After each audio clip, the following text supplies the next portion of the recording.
commence à voir si c'est la bonne personne pour toi. Déjà, si cette personne, elle est dans l'amour avec toi et pas dans l'ego. C'est-à-dire que cette personne, elle veut pas forcément que tu l'aimes, elle veut t'aimer. Elle veut pas forcément avoir raison, elle veut te comprendre. Elle veut pas se sentir au-dessus de toi, elle veut marcher avec toi. Ensuite, c'est la bonne personne pour toi. Si il ou elle te montre qu'elle a envie d'avancer avec toi, de construire avec toi. Et la bonne personne, celle qui t'est destinée, il va pas s'enfuir.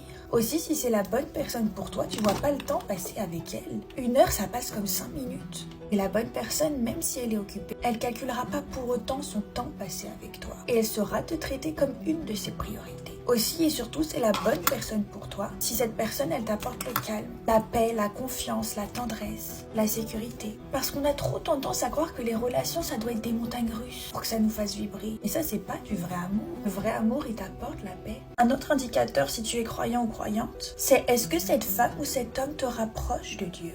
Parce que la bonne personne pour toi, elle t'en éloignera pas. La bonne personne pour toi, elle va pas aller à l'encontre de tes valeurs. Elle va pas te pousser à faire ce qui ne va pas dans ton bien à toi. Aussi, c'est la bonne personne pour toi si tu peux avoir une vraie discussion avec lui ou avec elle. Sans que cette personne se vexe ou nie tes ressentis. Sans qu'elle te punisse d'avoir exprimé tes émotions. En fait, il faut que tu comprennes qu'avec la bonne personne, t'auras pas besoin de crier, de pleurer ou de t'énerver pour te faire entendre. Parce qu'elle t'emmènera jamais jusque-là pour vraiment t'écouter. Et je t'assure que si tu t'écoutes, tu trouveras toutes les réponses nécessaires quand tu te concentreras sur comment tu te sens avec cette personne. Et je rajoute qu'aucune relation n'est parfaite, toi non plus t'es pas parfait. Mais s'il y a des mots qui te font mal, c'est là que tu dois te poser des questions.